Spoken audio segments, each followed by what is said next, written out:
one guy I do want to speak about really quick. Everybody else is talking about Jerick McKinnon. So Kyle Shanahan's the coach out there in San Francisco. Last year, what he did with Carlos Hyde was take a guy in Carlos Hyde who was a rushing running back, never caught the ball, and he turned him in to a catching running back. Now a year later, we get a guy that's a specialty. Jerick McKinnon's role is to catch the football out of the backfield, and Kyle Shanahan has him as part of his offense. I think PPR leagues, you got to keep an eye out, but he is going a little early. So do you have any thoughts on Jerick McKinnon? Do you agree with that? No, yeah, I think I totally agree with that. That is basically exactly what I have written down right here. But there is a couple other running backs I wanted to talk about. Royce Freeman, rookie at Denver. It's looking like he's going to be the RB1 there. There's a lot of articles of beat writers for the Broncos that are really hyping him up. They say in training camp and in the preseason games, he really looks like an NFL running back. He got in the end zone last night in the preseason game. There you go. He's explosive. He's big. That's half the battle is if you're fast enough for the NFL and you're big enough, because you're gonna get hit by guys like freight trains. And he's got the strength. He's got the agility, and it's looking like he's gonna be RB1 in Denver. So definitely keep an eye out for him. And then also, what about Derrick Henry? Thoughts on Derrick Henry? You like him a lot more than I like him. I think Dion Lewis going out to Tennessee with him takes away some production. Mm-hmm. I think Derrick Henry's only the first and second down back, kind of the bruiser, if you will. He'll get the goal line touches. But I think if Tennessee ever goes down in a game and they have to kind of have a passing scheme, it's all Dion Lewis. So I kind of have those guys matched together depending on game flow. So week to week, kind of depending on what the matchup is. Mm-hmm. I'll be more inclined to start a Derrick Henry versus the Colts and start a Dion Lewis versus the Steelers, if that makes sense. Mm-hmm. Games where I think they're going to be down and not favored, I'm going to play and try and get Dion Lewis. In games where I think they're going to be ahead and favored and winning the game, probably more of the time at home, Derrick Henry. Yeah. With DeMarco Murray gone, this really opens it up for Derrick Henry. It does kind of suck that Dion Lewis is there now. God, it was just, I was frustrated. I saw the retirement and I thought, yes, Henry's finally going to get the RB1 role. Mm-hmm. That's exactly what I was saying. And then thinking. Here comes little man Dion Lewis. Well, I think by halfway through the season, I honestly think Derrick Henry is going to get that RB1 spot. The dude is 6'3". This running back. He's a running back. He's 6'3", 247 pounds. Like, that dude is a monster. Just absolutely insane. Even if you hit him behind the line of scrimmage, he falls forward 4 freaking yards. Which is more than what Leonard Fournette averages per carry. Exactly. So I really What about, here, let's throw this out. If you were on the turn, so like either 1 or 2 or 3 or 8, 9, or 10 in a 10-man draft, would you be inclined to taking both of those guys, Henry and Lewis, or is that too much? That's too much. I wouldn't do that. That's kind of putting your eggs in one basket.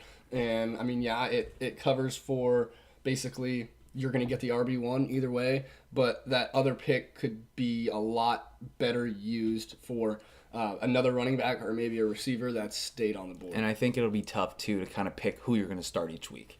Yeah. All right, now let's talk about a tier on the bottom that I had some confusion with. Guys like, you already talked about Royce Freeman, Jordan Howard, Alex Collins, Dion Lewis, we just talked about, Kenyon Drake, and Rex Burhead. Any of those guys stick out to you? Before you go, I'm sorry, I will say Jordan Howard, he had 9 touchdowns in a really bad offense last year. He has Mitchell Trubisky coming back in and being the starter all season with a new head coach. Does anybody in that list stick out? I have Jordan Howard. Speak on him if you like, but does anybody stick out there? Yeah, like I mentioned before, Royce Freeman, really like him. And Dion Lewis, he might... I just don't think he's going to end up being the RB1 in Tennessee because Derrick Henry. So Alex Collins, however, he actually finished RB9 in fantasy points per game last year. Did you know that? And I think that stat is huge. You just brought that up.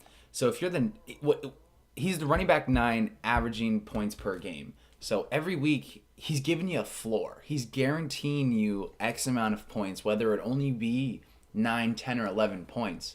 Those are big time. Mm-hmm. Jack and I are playing a head-to-head matchup, and our final score is 110-105. I feel a little bit more comfortable knowing one of my guys is guaranteed kind of 9 to 12 points a week. Yeah, so you at least know what you're getting. Yeah. Moving on, last tier here. So I'm going to read off some names before we get to kind of like my PPR bonus picks. Lamar Miller, Marshawn Lynch, Tevin Coleman, Mark Ingram with the 4-game suspension, Tariq Cohen. Anybody stick out there? Yeah, Marshawn Lynch, solely because of the fact that I'm going to stay away from him in the draft. They have Doug Martin over there, the muscle hamster, and John Gruden obviously is old school. So I think he's going to go back to basically just ground and pound. And John Gruden isn't afraid he doesn't care if he sits in RB1. If Marshawn Lynch, fumbles the ball, pisses him off during practice, he won't care sitting him down and giving all the carries to a guy like Doug Martin, like you said. Yeah, I just don't think Marshawn Lynch is a guy that you could start every week in your lineup and depend on him. And feel good about. I don't feel good about that. No, because, he's past his prime, let's face it. And he's definitely a running back I'm going to stay away from. No matter where he is in the draft, I'm not going to draft him. So I would say stay away from Marshawn Lynch. But I do want to talk about Rashad Penny.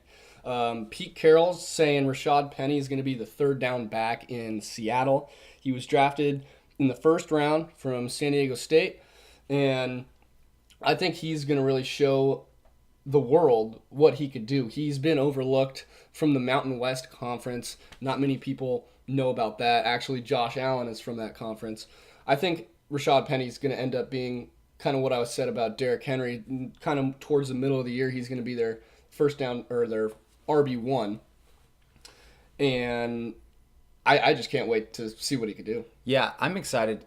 Pete Carroll's shown when he really likes a guy, he'll feature him in the offense. So if he's out telling reporters that he really likes Rashad Penny, he's throwing him in the offense, all it's going to take is 1 or 2 big-time plays early in the season, and he'll take away all the carries and all the receptions. He'll be the RB1.